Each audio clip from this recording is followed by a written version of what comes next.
Okay, and welcome everybody. Thank you so much for joining us here tonight or this afternoon. My name is Di Liddell, and I'm from the Maths Association of Victoria. And you have just joined our very first early childhood webinar series. So thank you ever so much for being a part of it. We're going to go through and talk about a little bit about who we are and how we're hoping to help you in the next coming months. And then I'll introduce our wonderful presenter tonight, Catherine, who will share lots to do with how we can support professional learning in our own settings. So I'm going to begin with an acknowledgement of country. We'd like to acknowledge the Wurundjeri Wurrung people of the Kulin Nation, of the traditional custodians of the land on which MAV is located, and all the lands on which you are joining us from today. We'd also like to pay our respects to the elders past and present and extend our respect to the First Nations who are with us today. Thank you so much. As I mentioned, this is our very first webinar series for this year, and we have a suite of other sessions. So if you are interested, please join us and have a look at our events page. They are complimentary to all early childhood teachers. You just need to be a member. So most of us here tonight are, but feel free to share the invitation to people in your networks. We are wanting to help support the teachers in this space, and we can do so by helping you. So please let us know what we can do to help you. On to today's presentation. So I'd like to introduce Dr. Catherine Cartwright, who is a passionate mathematics educator and a senior lecturer at the University of Wollongong, teaching pre-service teachers. Her PhD was on teachers' understanding of mathematical fluency and the characteristics of fluency students display, which we're going to hear about today. She is currently part of a 3-year research project focusing on embodied learning in early mathematics and science. And she is an active member of MANSWA, who is Victoria's equivalent in New South Wales. And she's also their president. So we are very grateful for her being so generous with her time and volunteering to be a part of this tonight. Without any more further ado, I'd like to pass over to Catherine. Thank you so much. Thanks, Di. It's very nice to be here. I'm just going to share my presentation. Absolutely. I think we can see that. Is that all good? Yes, perfect. And I am happy to share. I think I've already sent you the PDF of the slides. If anyone would like them, that's fine for it to be shared. I'm coming from Bidjigal country up here in New South Wales, from the Eora Nation. And so I also pass on my respects to any elders past, present, or emerging or with us today. So thank you so much for having me. It is nice that we can do these sort of collaborative things across the state. And I'm very passionate about early years learning, and particularly about mathematics. So I'm really going to be talking about a little bit about what the project was on, our embodied learning in early mathematics, I'll say, and science, but it's really been a focus on maths for the most of the project. And also, I guess, what the professional learning looked like, or professional development looked like, because you might be a leader in your school or you might be the educator. And perhaps you have both of those hats on. So I thought I'd sort of do a bit of a tag teaming of both of those aspects of the project, because it really was about creating professional learning for teachers. So a bit of the background of the project, it was really about translational research. So there is actually research, and a lot of it around embodied learning, and I'll talk through the aspects of embodied learning in a moment that we really focused on. So there's a lot of research on it, but there's not a lot of, well, what does this look like in the classroom? So, often some more experimental trials with students, not really in a classroom setting. So we really wanted to see, well, what benefit might this have for our students? And I'm not presenting on the benefits aspect today, but within 6 months, we had a marked improvement in maths achievement for our students. And it was, and children, because it was for preschool. We would call it kindy. You call it foundation, Di, or prep through to year 2. Preschool. Yep. Years before foundation. Yeah. And it went through to year 2 at school, which is the same as your year 2 as well. So we were trying to sort of bring these things together. What does the research say, and does it actually impact our students? So that's what we were doing. So the embodied modes in particular that we were looking at were conceptual body movement. So actually sort of scaling up what you might do in the classroom, and perhaps many of those things you would already be doing with like concrete materials, but using the students' bodies instead. And I'll say it's conceptual body movement. So it wasn't like we were doing star jumps to counting. The the body movement had to actually be mathematical. So things like walking forwards and walking backwards along a number line, it's actually conceptually mathematical, if that makes sense. So that's sort of the easiest way I can describe that. The second grouping is around using gesture and tracing. So simple things like if I say the word triangle, I might draw a triangle with my finger in the air and I might keep doing that because that also looks different to when I say rectangle, but it sounds quite similar. So trying to use gesture with the students, they also start to use gesture. We had students who made up their own gestures, like for half, they did things like this with their hands. Or when we want to talk about making groups, we might do this sort of action with our hands to describe making collections of things. So lots of different ways that we tried to embed gesture. And you can see there the students are using like touch tracing.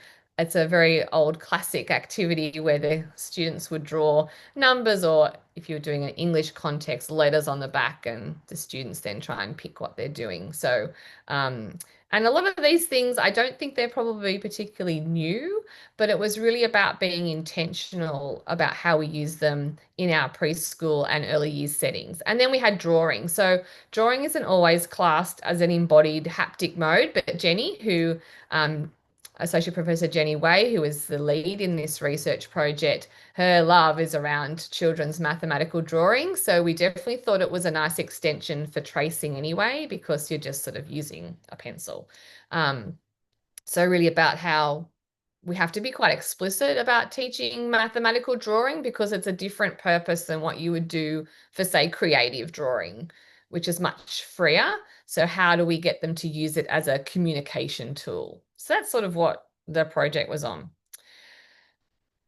So I'll give you a bit more of an example with that. One of the activities we do with the students, and this is mainly in the school setting. So we didn't actually, this one isn't a preschool, it's more of a year 1 or year 2 activity, but we make loops. You might have called them shapy loops. We call them loopy polygons because we want to be specific that, because shapes include circles, whereas polygons are only straight sides. So we wanted to be quite specific and use the correct terminology. But we get the students into groups. They draw. We get them to draw on the whiteboard. You can see on the floor that they have to draw a shape or a polygon, and then they have to try and make it with the loopy string.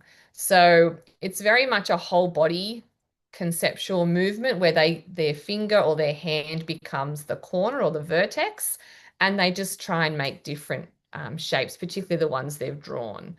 But, you know, I've already talked for a little while, so maybe in the chat, if you want to write your ideas about if you were doing something with shape, what could you do that was either a gesture or a tracing or a drawing or a conceptual body movement? Maybe you've already tried something in your educational setting. Has anyone got any ideas they want to write in the chat? Or you can talk. I don't mind. I just didn't know if people mind talking when we're recording.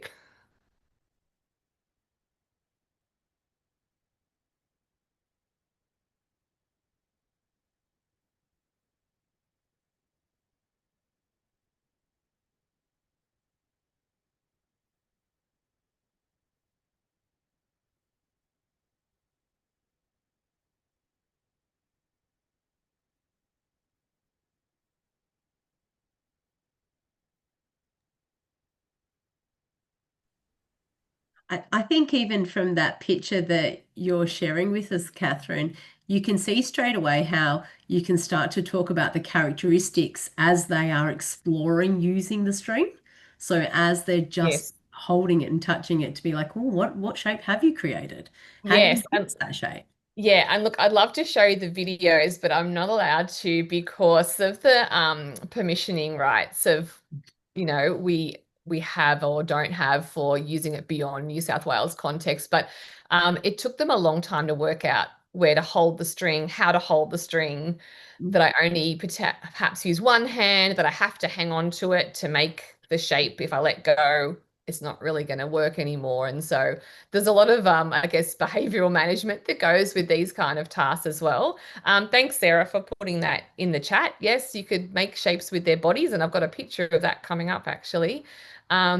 And then Amru said, we've done some shape gestures inspired by children's books, songs and rhymes. That's perfect. And so we were just trying to make these things much more intentional. So planning them out in lessons or experiences so that students really start to see these and embody them themselves rather than just seeing pictures of them. Lots of us are very visual learners and we use a lot of visuals, but we definitely found, because this project happened right out of COVID, and so teachers, and I would have been guilty of it myself too, I got very used to using a lot of visuals because that was the main way of interacting with my students online, or even before that. We've come a long way using Canva or PowerPoint and things, so we know how to make really pretty visuals, but actually the embodied nature of them getting up and moving or using parts of their body really adds another element beyond just concrete pictorial abstract. When you think of Brunner's, if you want to draw back to your knowledge from university about theorists. So within that, we also sort of looked at, well, what do we consider effective PL? Because we wanted to do this as an intervention, so trialing out these activities, but we also gave the teachers professional learning, and we developed this with many of the teachers across the project. And there is research that talk about what effective PL looks like, and there's no best way, there's no set things that make really good professional learning. But Kim Beswick and her colleagues talk about that you want to improve teacher learning so that it improves student learning. And that's exactly how I think about it as a teacher, that the more I know, the better I am at, helping my students in a positive way. And the main work we took from was Des Simone's work about this idea of linking it to the curriculum, obviously, because that's what you're already learning or teaching in your classrooms, or if you're using the early years learning framework as a scaffold, those things are already in place, so it should link to that. There should be some active learning for the teachers as well, opportunities for feedback, and that's what was going to be really effective. So when we look at her model, she has these 5 sort of areas. And so these were things that we sort of focused on. So around the content focus, so it needs to be aligned with what you're already teaching, or the things you're setting up for your children. We wanted the teachers to have active learning. You can see there's some of the teachers being a clock in some of the activities we did with them during professional learning. There needs to be some coherence, so it needs to kind of align with what you maybe already believe or think about. There's nothing better than reading, like for me, a research article or going to a PL session and the person saying things that I agree with, and I'm like, oh yeah, that makes a lot of sense. It's not great if you're sitting there going, oh, I'm not sure that would work with my students, or oh, I don't really, philosophically agree. So the more it can be aligned with what the teachers already think, the better. Duration was really key in Des Simone's model. We sort of had, didn't think it needed quite as much time as what they were perhaps suggesting, because we didn't have a lot of face-to-face time with the teachers. It was only about a full day and then a couple of Zoom sessions, but it was over time. So it was over a 6-month period that they were implementing, and they had opportunity to get feedback. And then there was lots of collective participation. So in the days when we were with the schools themselves, and then in the Zoom sessions, they were with other schools that were also trialing the activities. And so they got to talk with each other. And so that as a PL model was really effective for us, and the teachers talked about that. So if we think about the model, that's sort of what it looked like. So we had this 1 day face-to-face PL. We then gave them This is a much prettier version of our activities now. When we first gave it, it was just a Word doc. And we developed activities with one school in particular the year before. They helped us develop a lot of the activities, but by now we have a bit of a polished version.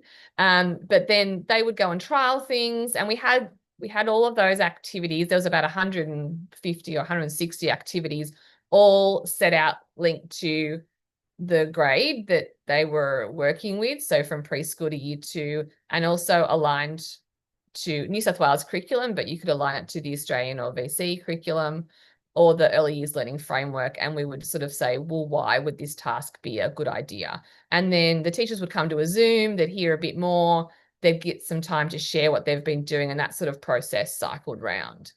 So I know we're always looking for ways to improve how we do PL, in the sense of probably saving for budgets and things like that. And we know that face-to-face professional learning, although is awesome, is super expensive.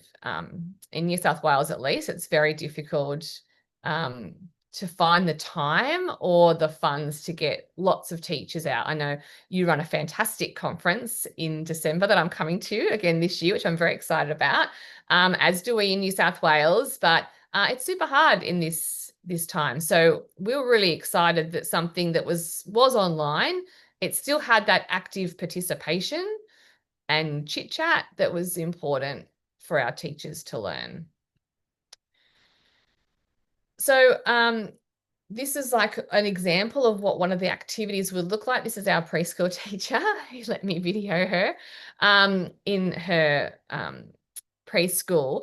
And so the activity, as I said, it gave a description. It then told them what embodied practice it linked to. Now you could make up your own versions as well. They weren't set in stone.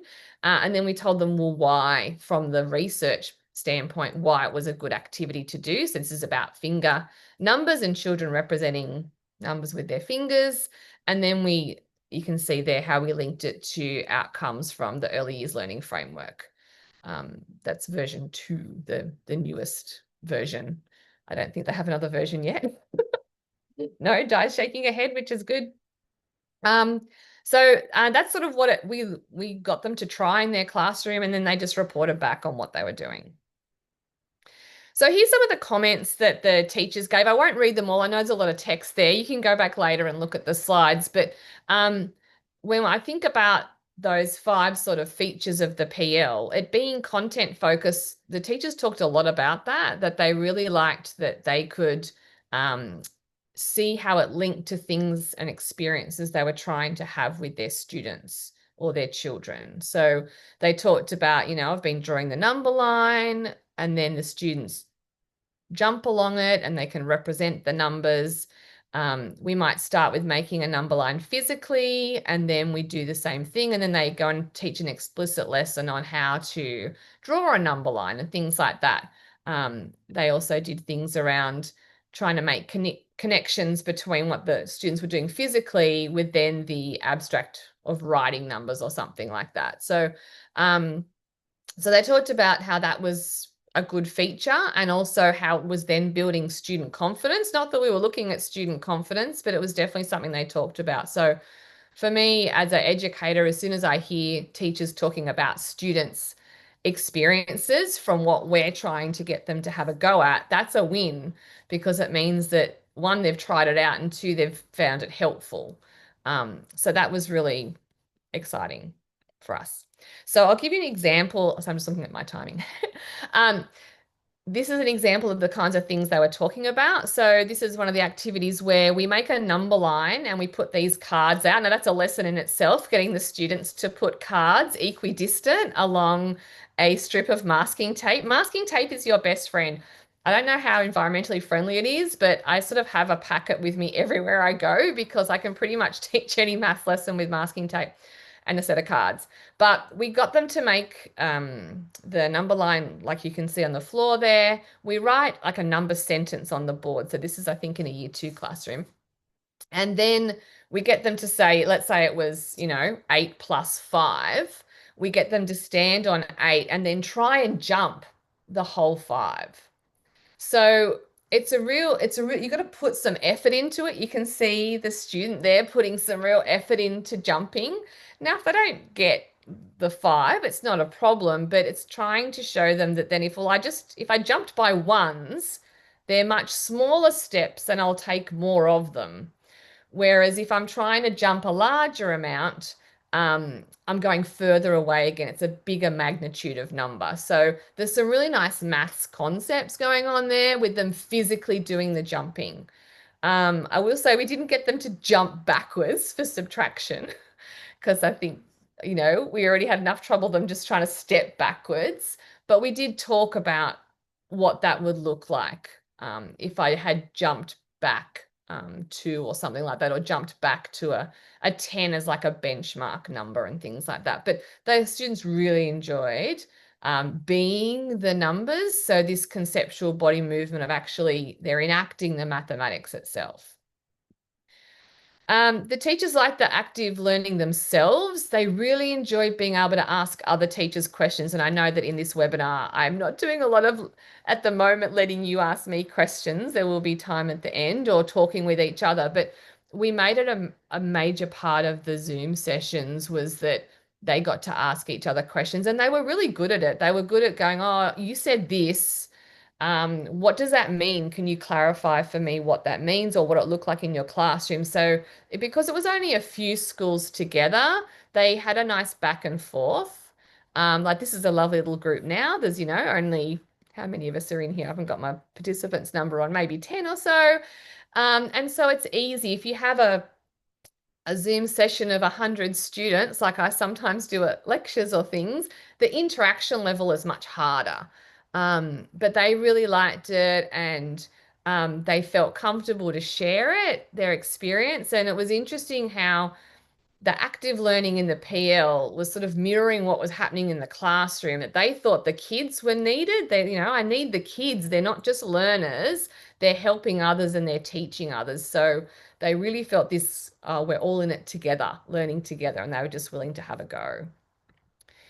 So part of that is this idea of getting out there with the students, and lots of people already do these types of activities, but then sometimes you just forget or you get really busy, or maybe, your school has a program already in place that you're sort of vetted to. But this idea of just, sliding some of these things, these active learning type activities in, really were making a difference. So this is another preschool one here where they're doing it. So the teacher tells them what to do, like over, and then you can't see on the picture, but over the other side, there's a circular one they have to go through, and then they do under and over and things like that. And the students are sort of following the pathway. So you're connecting that mathematical language of direction and position to what's happening in the playground. And it was really interesting because these students in this teachers group, they were awesome at making one line. Like it was something they were really, they'd practiced a lot, lining up in one line to go back inside or to come out and put their sunscreen on. And then we wanted to make them into pairs. And we took a long time for them. They were so used to making one line. So, this learning of, oh, I could buddy up with someone else and now there's 2 of us.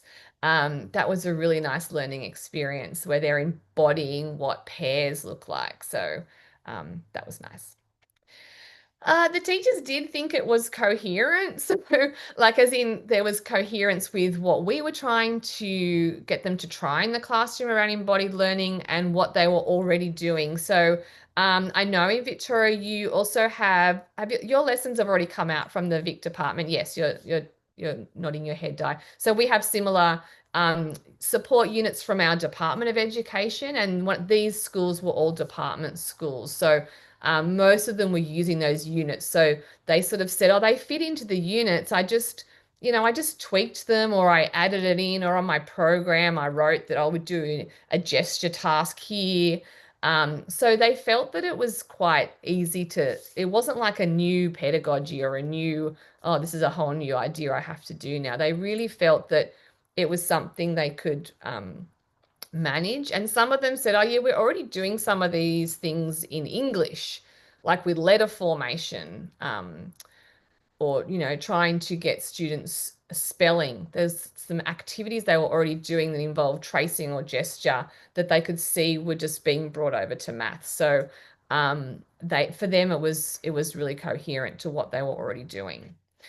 One of the examples, and thanks Sarah for mentioning making body shapes with the students, because one of the teachers shared that they had this book in their classroom, and I actually had never seen this book before, and I'm like, oh, it's perfect. So I said, can you take some screenshots of the book for me so I remember what it looks like? So we have a task in our embodied learning teaching guide about body bending, and it's not new. We're just saying that there's a good reason to do it. So you can see here the book also talks about doing it.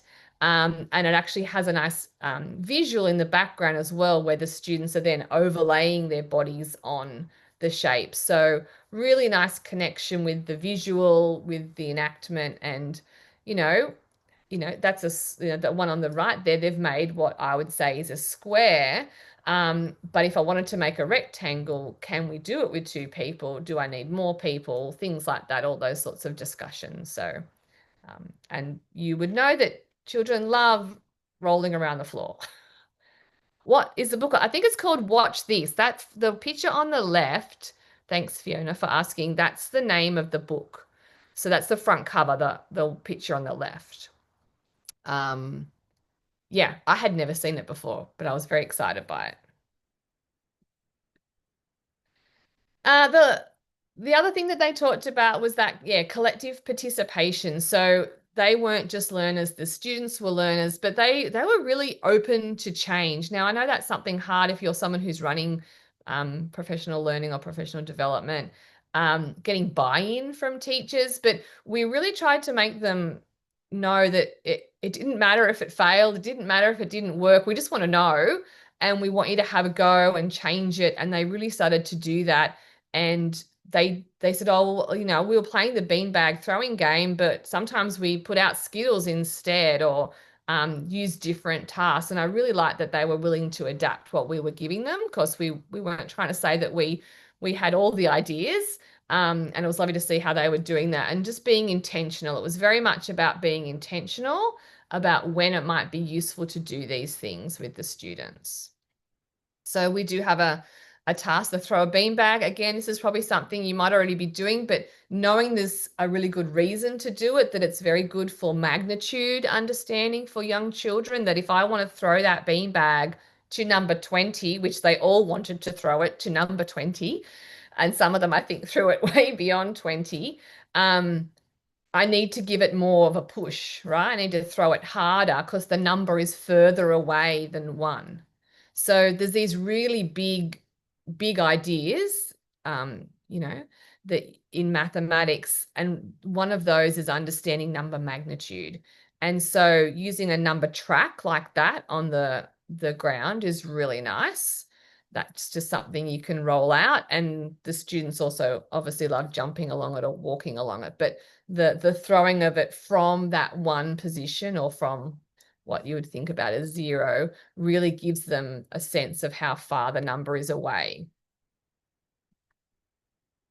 I mentioned before that duration was a bit different. So in Desdemona's research, and a lot of research on professional learning talks about it needs to be at least 20 hours and it needs to be over a long period of time. And that's really a lot to organize and to commit to.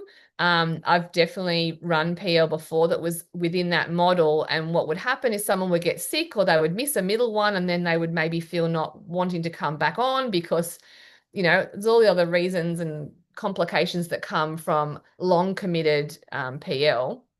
I'm not saying it's not beneficial, but we knew that our end goal was to make a package that we could just give and hope someone else could have a go at it without us there. And so it can't be too labor intensive. It can't be too long. So the PL package that's now been developed, it's an online course, and teachers can do it in their own time for however long. But there's just like 6 modules. So you could do it technically in about 6 hours with the implementation on top of that. But you could take a year to do it. You could take a shorter time, and it gives them the teaching guide. Unfortunately, at the moment, we can't share that version outside of the state, but there's more research coming, and we're at least going to hopefully share the teaching guide more widely. It's just really about the permissioning of the students that we worked with, and being organized in how far we can share student data and things like that. But yeah, we're looking to be able to share at least some of it. And I'm looking to do more research with a wider group of schools around this embodied learning, because we really did find some really good effects. And yeah, the teacher said it didn't matter how long it took, because it was just a great thing to do. They had immediate success with their students like the next day, which was really exciting and encouraging for us. This is a nice little example here. We do have a pencil tracing task where the students trace around shapes with their finger, then with the pencil, then they draw it themselves next to it. It actually seems like a really simple activity, but it's not.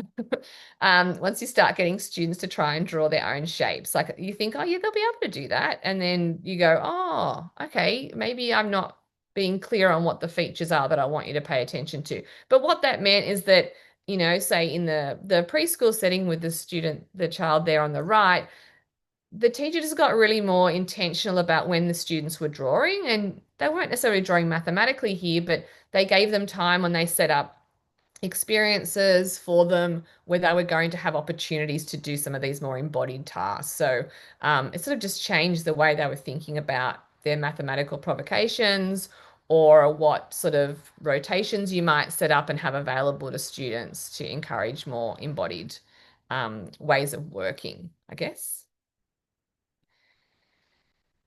So for us and for the PL, we were very lucky in that teachers did think it was easy, as in they could see that it was something I could just have a go of. I didn't need to have hours of PL under my belt to give it a go. And they really talked about not being passive but active. They were really interested in how other people were implementing the approach. And they wanted time to notice. So some of our teachers would share like PowerPoints of what they were doing in their classroom. And I'm like, oh, you guys are more organized than what we actually asked you to be. And it was so nice that, and then it really engaged questioning from others about, oh, I could do that with mine, or oh, we did something similar. And that was really good. And that interplay between actually doing the tasks themselves. It is harder online, like in our online PL, we still say, pause now, go and get these resources and have a go at this, and then come back. So if people are doing it in a school, you'd normally be able to find the bits and pieces. I didn't know if people would be at home today, so I wasn't going to say, hey, go find me some blocks, some shape blocks. Maybe you're like me and you do have heaps of teacher resources in your house, but I didn't want to bank on that. But when you're doing it with PL, when teachers are at school, there's a good chance they're going to be able to go and find, I don't know, Unifix or something like that, or connecting blocks. So, but they really liked that part, because then they'd already had an experience of doing the tasks, and they then went and tried them with their students. So that was really good. We enjoyed that. So future implications for us, as I said, we've now sort of created this package that we're about to hopefully do an evaluation of as well, to see how that goes when we're not there, because we know that replicating professional learning when the person who designed it or first led it isn't there, sometimes doesn't have the same impact, or it's not as easy to understand. So that was something we're looking at. We don't want to lose some of those features, but if you can sort of try and embed some collective participation, some feedback, and just time to explore, that's what we found the teachers most valued with our embodied learning. And there's my references if you need them. That's my email if you want to write to me. But I'm happy now to have people sharing. If you're already doing any of these sorts of things in your classroom and didn't realize it's called embodied learning, feel free to share. Or if you've got any questions for me, Di, I'm more than happy to answer questions. So many questions, Catherine, so many. I think exactly what you said to start off with, that if you were already doing embodied learning and you didn't even realize you were doing it, I think that is exactly what it is. I think we then many a times after teaching foundation that you kind of how successful it is for students to be engaged in a task and be throwing and being moving and doing things with numbers with their hands, but then you don't really think about why it's successful. But when you explain the magnitude, it's like, oh my goodness, of course, because you physically have to jump further. You Yeah, yeah, actually, and I was actually thinking about even in the multiplicative aspect, and you kind of think, well, actually, it's much more efficient to jump once yes, which is obviously much yes, more of a primary school concept. But even thinking about rather than by jumping by ones, then you can jump by a group of five. Oh, yeah, that's more correct. And it just efficient. makes the jump method make sense. Like we use Mm. that term, it's actually like an English version of, I can't even remember if it's from the Netherlands or where it's from, but it's a European, they use a different term. It's not even skip, it's a different word, but they tried to find a word that was easy to understand that we use because you are, I guess, jumping or stepping over other numbers. But yeah, and we only went up to year 2, but even in the schools we were working with, there were other teachers that were in older grades going, oh, this is interesting, or I can see how this could work. And we definitely know it worked really well for students who perhaps were not at year level expectation because it gave them another communication tool, but it was still useful for students who were already successful to be more successful as well. I think that was good. And on your note about the magnitude, because I was learning from Jenny as well as we were both reading the research, and there's some really, and I didn't show this one, and it's hard because I'm going to try and turn around in my chair. But the idea is when you count to 10, and this is like, cardinal sin in teaching is to turn your back on your children, right? When you're in class. But the idea is that you should show your hands like this to the students, like when you're counting, and you need to sort of start from left and go 1, 2, 3, 4, 5, and go 6, keep going in the same direction because it mirrors the number line. Because what happens is we have a question in the assessment, because we did assessments with the students where we ask them to count to 10. You could do this with your kids tomorrow.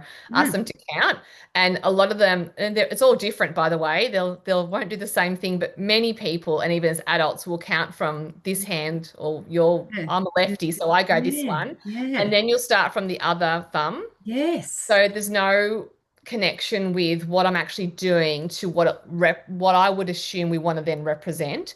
So there is some research about this idea of carrying across the numbering, and you have to explicitly teach that. That's not something that would come naturally, but because then one of the year 1 teachers said, oh, in the mornings I get the kids to get out their mobile or their portable number lines, and the kids all do this with their hands because they've now got it as a number line. So really clever things that these teachers were doing.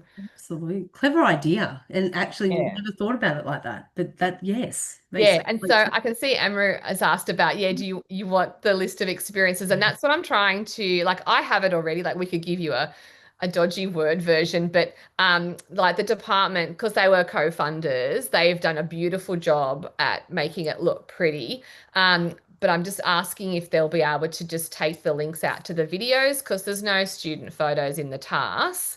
And Sydney Uni, we still own the rights to it. So we should be able to share it. So as soon as I have that version ready, Amru, I'll send it through to Di and she can probably share it with people that way. Absolutely. Yeah, because we thought if we can't share the whole thing, we could at least share some of it, and it might, inspire people to go and do some of the research reading as well, but you'll have the ideas there. So yeah.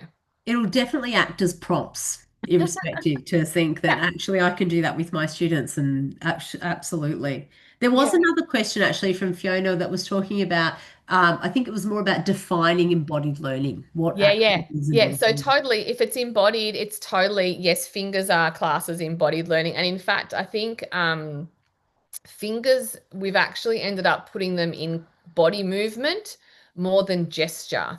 because it's more of a movement than using it to create another idea.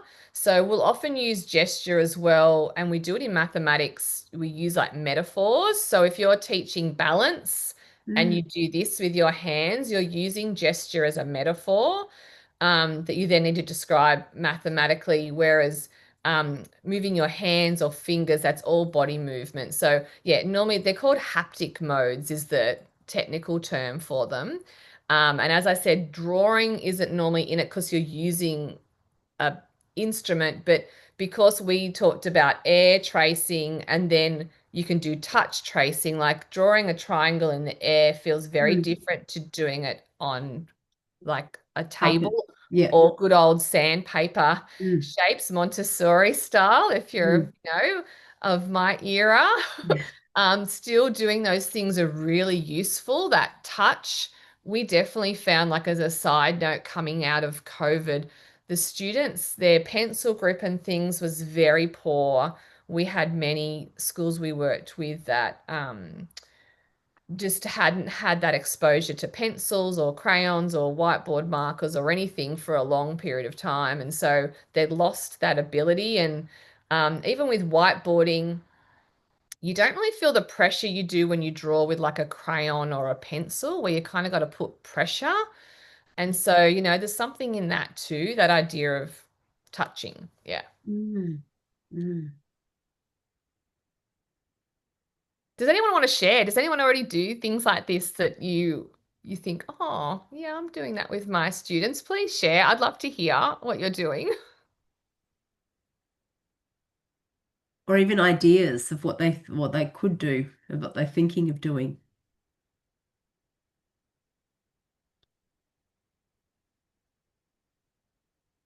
I know I used to take we're in foundation take students through the playground. So we'd be in the playground and then we would just call out like one of the positional language. So under.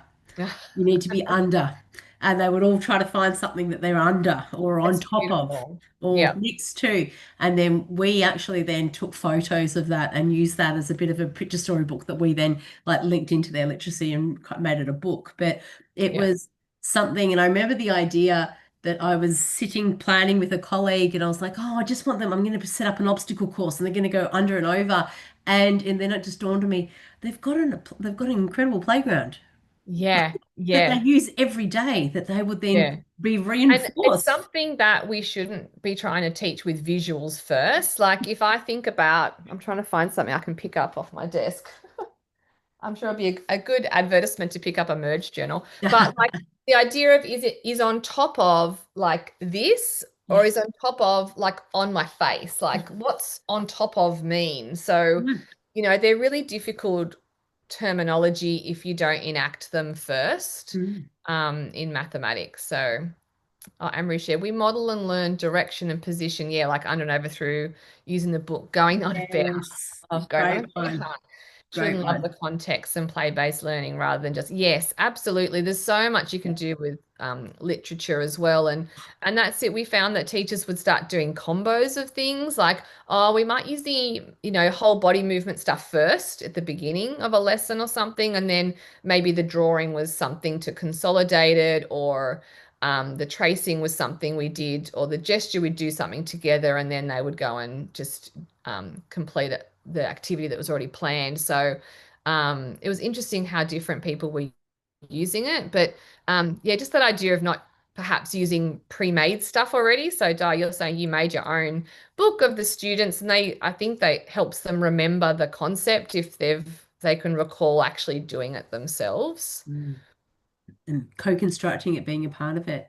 Yes. Do you Yeah. think by the idea of offering, so drawing and prompting drawing, I'm thinking about that and thinking about some of these wonderful provocations that we set up in early childhood spaces, but by simply having paper and like a notepad or something accessible, and it prompts students and children to think about, well, how can I record this and have a go at drawing or creating a shape that may Yes. not necessarily be directly linked to what we're doing or maths even, but by Yeah. just having the access, I think.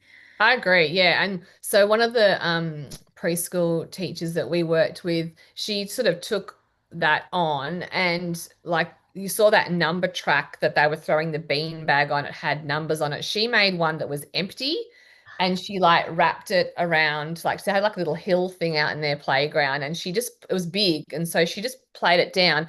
And so the kids would then go and either make the number of things in each of the empty squares, or they could draw in there with chalk on the, it was like on calico, Yeah. that it sort of stuck down. So it, instead of having the commercial made one like we had, she got her children to sort of enact and do things on Mm. it, and that was really nice. So they came up with these lovely ideas, and as I said, you're probably doing a lot of them already, but perhaps don't realize the significance of them in helping mathematical understanding. Mhm.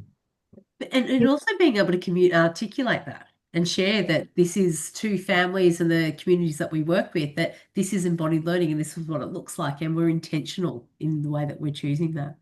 Yep. Sorry, Melissa, I think I interrupted That's you. all right. I was just going to jump in on that point because I work with kindergarten teachers and support them in their work. And often I'll go in and see what they're doing and just see there is so much maths going on in the play-based learning. It's just about teachers knowing and being able to articulate the maths learning that's going on. So I Yeah. think this is great with all of the embodied learning and having that language to give to them as well. So this is really helpful. So thank Oh, you. good. Yeah. And that's it. Like all of our teachers were already amazing. We weren't trying to improve on them. But we know some of these things really help students learn, and particularly in spatial tasks as well. Like we do this task where they put their hand in a feely bag and they have to Yeah. feel a block. Now you can make it as easy or as hard as you want. But when they take their hand out, because they're not allowed to describe it till they take their hand out, they will automatically go to gesture. They'll either start doing like this, or they might do this, and they might not even have the word. So some of them might go, oh, it's curved, but some of them go, it's like a ramp, or it's like a rainbow, or it goes like this. So they're using the gesture in place of a word, but you're still understanding what they're meaning, and that still shows learning and understanding. Absolutely, and just really supporting that language development as well. So you've got it all going on there, the maths and the language Yeah. development, putting it all together. Yeah, because I think we go very quickly to writing and requiring, like I love writing in maths, by the way, but I think if it's a stumbling block, we should be able to pick up on other ways that they're showing us.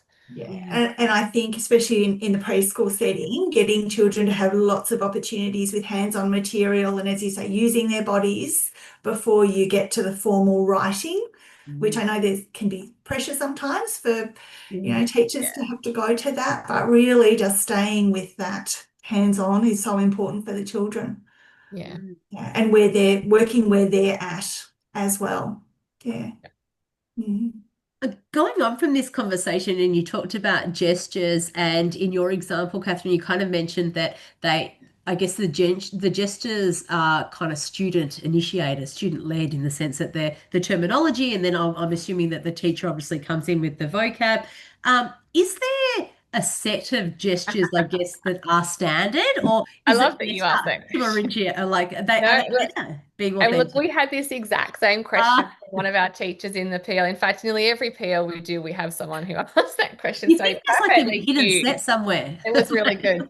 I didn't preempt that you would ask that question. But look, there isn't at the moment, and I wouldn't want to create one because I think it is very contextual. So part of what I'm really interested in now is going further into culturally responsive practices. Like we did have some schools with some higher Aboriginal and Torres Strait Islander students, but I wonder if we could improve on some of our tasks that are a bit more contextual. But I will say, so things like we tried to encourage using some consistent ones, like for addition and subtraction or combining and separating. We tried to suggest some of these type of tasks, gestures, and we also did things like we did like groups of that kind of one that I sort of showed before. And also we have a little video where we tried to do like ones, tens, and then hundreds, like just trying to use some gestures that kind of insinuate size of numbers and things like that. So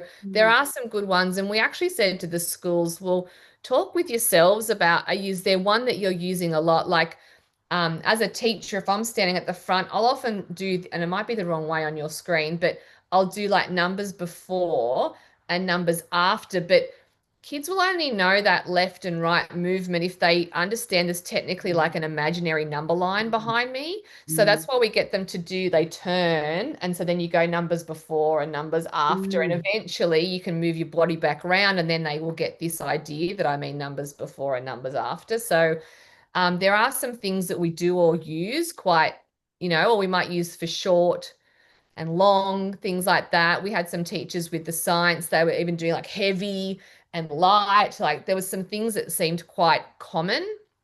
So it would be interesting to see if there were some that fit across all contexts. But yeah, I'd say talk with the other teachers and say, let's try this one. Let's all do this one. Like obviously triangle is, pretty easy, or they can go up top and bottom. You don't always have to do the same type of triangle. But having a consistent use of gestures, even in your school, it is probably a good idea. And look, that's, how you end up with things like Auslan, right? Like a lot of the ways in which sign language is used now, some of them are very much representative of the words that they mean. So yes. mm. So interesting. So interesting. Would anybody else like to ask a final question or share a little bit about their practice before we conclude the session? We will, of course, send out a copy of the presentation, and hopefully, as soon as anything's released, we will send out that as well. Stay tuned. We can hopefully that course. I did have a little bit of a sneak peek of that course, Catherine, and it looks amazing. So maybe we can try to get a Victorian version. Oh, look, I would love that if you ever have people that are interested in doing Mm, future research studies. I will be looking for schools in the future. mm. I just look, there's already some. Sarah Pin, she's in. Yeah, Dermot. that sounds great. Because I think, yeah, there's wonderful things already happening. And if we know that these things end up being successful, and we'd love to prove that again.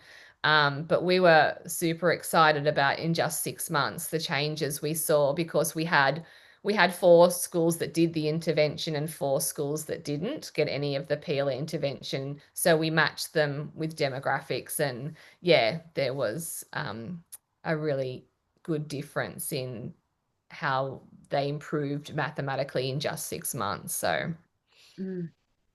And exactly like you said, it's things that we're doing. It's just being really intentional with it. correct. Yeah. I And think we know that's that the, word is used in the early years learning framework. I love that it's called intentional teaching. I much prefer that over other terminology. Mm, We're intentional when we're doing play-based learning. We're mm, intentional when I do explicit teaching. I'm intentional when I do inquiry. yeah, Everything I do as a teacher is very much intentional and planned. yeah, yeah, absolutely. Oh, well, we have learned so much. I know. I'm just going to move these out of the way for everyone for today. So thank you ever so much, Catherine, for sharing that with us and being so inspiring about the things that we're already doing and being able to continue on with that practice. And what a first wonderful webinar. Yay, Thank we're you number so one.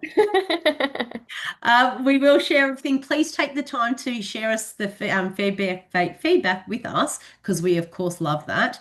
Everyone that is listening to the recording, we will send that to you. All the resources will go to you as well. And all future presentations in this series will also be recorded and shared via email at a subsequent date as well. So if you can't make it live, we have tried to scatter the timings at all different times to try and catch as many people. And we're really looking for a time that I guess works for everybody. But your feedback is so, so important to us. And thank you to everyone's being so They lovely. are being very nice, Di. It's been wonderful, Catherine. Thank you so, so much. Enjoy the rest of your evening, everybody.